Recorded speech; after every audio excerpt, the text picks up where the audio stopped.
He pleads with her to sedate him before he lost control, and reluctantly she does. As the doctor goes unconscious, the computer warns that the containment field generator on the warp core has been deactivated, potentially leading to a warp core breach. Yeah, because at some point, like in the background, you notice La'an just kind of sitting up. Yeah. And then when Una turns around, Chapel's on the floor and La'an's gone. Yep. Chapel's been KTFO'd. La'an is nowhere nearby. And now Una's going to have to rush off and find her. La'an is at the containment field console, bringing down the containment field.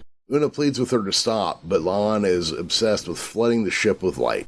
They struggle over control of the console, Una pleading with La'an that she knew her and that she was her friend. La'an is really not cool with this because she's all like, you lied to me for years. You're an augment. You're an abomination. That's what the kids used to call me, and you're one of those. Yeah, so obviously La'an would have had to have been awake previous to her sitting straight up and hearing that whole conversation. Yep, and also ruled out they were on a sleeper ship that got found by the Gorn thing. Yeah, I was looking at that. They were on a Federation generation ship, as they are called. Yeah, they say what it is in that paper, but I thought that could be because I was expecting them to sneak one in, and she was going to be like an actual member of Khan's family, like an actual augmented or whatever character. I don't think that's anything that's going to happen now. Well, she is a descendant of his, so that part's still right.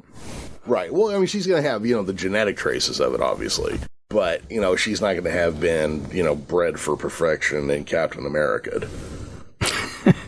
Yeah, I'm really curious to see how all that shook out, because Khan didn't get with anybody until TOS. When they found him in TOS. Are we sure? Well, I guess I'm not super sure, because if I remember right, one of the beds was empty on the Botany Bay, and they suspected it might have been a female, if I'm remembering right. Yeah.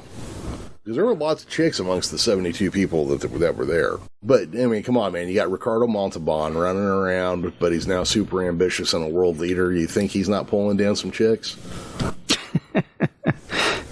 I think he's got a bed made out of rich Corinthian leather that all the ladies are lining up for is what's going on. But, I'm just guessing. So, La'an is really unhappy with Una for having lied to her for all that time. There's a little bit of a kung fu fight, and then Una just knocks her out. But the radiation levels in engineering have grown to the level to be toxic to organic life, causing her Illyrian healing factor to kick in as the computer warns of imminent core breach. Yeah, and this is that scene that we saw in the trailer that we were trying to figure out what the heck was going on with number one. Yeah, I do remember that, but not, but it was like a genuine mystery. I had no idea what could be causing her to glow, Well, there it is. There it is.